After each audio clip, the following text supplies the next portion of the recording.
At the end of Matthew's Gospel, the risen Jesus comes to his disciples on a mountain in Galilee and charges them to go to the nations, to teach them to obey all that I have commanded you. Yes, he said all. In reality, though, many of us know little of the all that Jesus taught.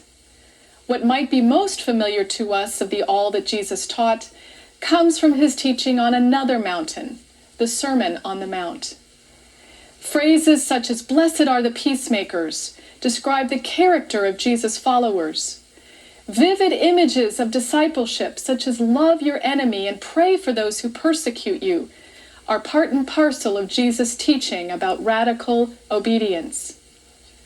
Now, as Deborah Krause talks to us about the Sermon on the Mount, its Jewish context, and how the sermon has been interpreted, let's determine to endeavor to teach the amazing all that Jesus commanded, if not to the ends of the earth, at least among the flocks to whom God has called us. In the portion of Matthew's Gospel that interpreters have traditionally called the Sermon on the Mount, we see one important way in which Matthew has expanded the outline of Mark's version of the Jesus story. Matthew presents Jesus ascending a mountain and preaching a series of sayings to his disciples and the gathered crowd. This sermon is the first of 5 such sermons of Jesus in Matthew's Gospel. Many interpreters have looked at the sermon as an essential statement on the moral character of the Christian faith. Others have seen it as Matthew's portrayal of Jesus as Moses, who also presented God's revelation to the people of Israel from a mountain. Whether the sermon is intended to summarize the life of Christian faith or present the new Torah for Matthew's Jewish Christian community, it provides Matthew's readers a vision of God's purposes for God's creation and the hope of entering the kingdom of heaven. Most scholars agree that the sermon is Jewish in character. In the writings of ancient rabbis, we find connections with what we hear Jesus preach in the sermon. For example, Rabbi Hillel, when asked to teach the whole Torah, is remembered to have said, "What is hateful to you, do not do to your neighbor. That is the whole Torah, while the rest is commentary thereof. Go and learn it." This sounds much like Jesus' teaching in Matthew chapter 7, verse 12. "In everything do to others as you would have them do to you, for this is the law and the prophets."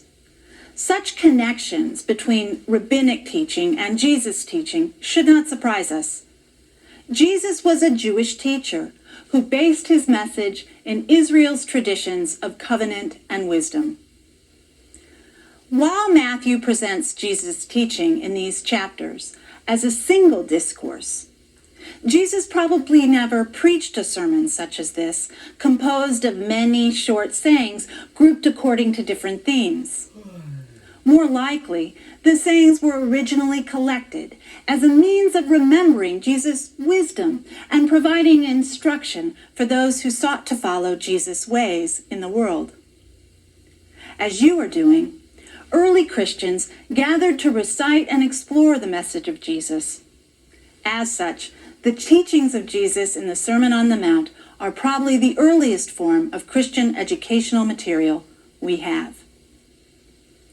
Throughout the Church's history, the Sermon on the Mount has been viewed as an important summary of Jesus' message about the kingdom of God and Christian discipleship. St. Augustine wrote a major commentary on the sermon, and Martin Luther preached an important series of sermons on it. The 20th century theologian and martyr Dietrich Bonhoeffer wrote his most famous work, The Cost of Discipleship, based on the Sermon on the Mount. In many different contexts and time periods, the sayings of Jesus in the Sermon on the Mount have sustained and nourished Christians in their responding to the call of Jesus to follow him and to live according to his vision of the kingdom of God. The kingdom of God, or as Matthew often says, the kingdom of heaven, is for Jesus a present reality. The kingdom is not a distant place to be reached at some later time. It is to be experienced now and yearned for in its fullness. The term kingdom captures the sense that Jesus' preaching was infused with political critique. Whenever anyone in the first century spoke of kingdom, they invoked this seemingly ultimate reign of Caesar and the Roman Empire. By simply speaking of the kingdom of God, Jesus and those who followed him positioned themselves over and against the Roman Empire. They declared God, and not Caesar, is the ultimate authority over the earth. Through Jesus' references to the kingdom of heaven, Matthew is calling the community to acknowledge the sovereignty of God over all life and to live according to God's ways and not the ways of earthly kings or powers. While Matthew may imply that Jesus' teaching is a new Torah, and in Matthew chapter 5, verse 19, Jesus does refer to his teachings as commandments, the Sermon on the Mount does not contain a list of laws. The sermon begins with declarative statements that are traditionally referred to as the Beatitudes. Each of these sayings begins with the statement, "Blessed are those." They evoke no rule or demand. Rather, they state positively that those who mourn or are weak or who are peacemakers are blessed by God. These statements challenge what readers might consider the meaning of blessing. And in this challenge, the Beatitudes provide the framework for understanding the entire Sermon on the Mount. To be followers of Jesus, we must not view the world according to the norms of earthly expectations, where blessings are measured in material resources and the accumulation of social power.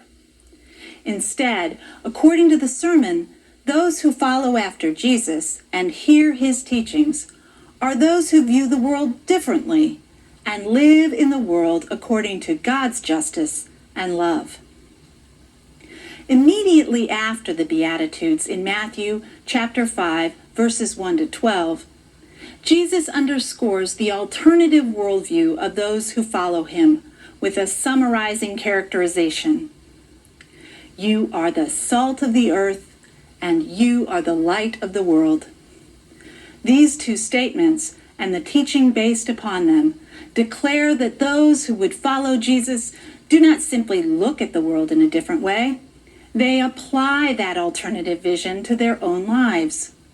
Jesus declares, you are the salt of the earth, not you may be or you might be if you follow all of these rules. Jesus announces the good news that God's blessing is in us and among us now, if only we have eyes to see it. You are salt, and you are light. You are God's chosen and effective agents of life and mission on earth now. Such is indeed a great blessing, and as the sermon makes clear, the blessing calls forth a life committed to God's purposes of justice and love for all God's people, neighbors and enemies alike. After having established the framework for understanding the message of the Sermon on the Mount, Matthew moves to a series of teachings in which Jesus claims, "You have heard it said," and then presses this saying further with the phrase, "But I say to you." In these teachings about anger, adultery, divorce, oaths, revenge, and love for enemies, Jesus does not contradict Israel's sacred tradition, but calls forth a new level of commitment to God through it. While some of these teachings may appear in and of themselves to be quite punitive, they have a greater purpose. Jesus did not intend to list a series of unforgivable sins. What he is saying in these teachings is that being salt and light for the world calls forth our total commitment to God's justice and love in all our relationships. From home and hearth to the ends of the earth, the kingdom of heaven is to be found when we treat one another as children of God. Jesus teaches that every day is full of the presence of God and the opportunity to live more fully in relationship with God, Given this profound but deeply practical message, it is no wonder the Sermon on the Mount has endured throughout the Church's history as an essential statement of what it means to follow Jesus and proclaim the good news.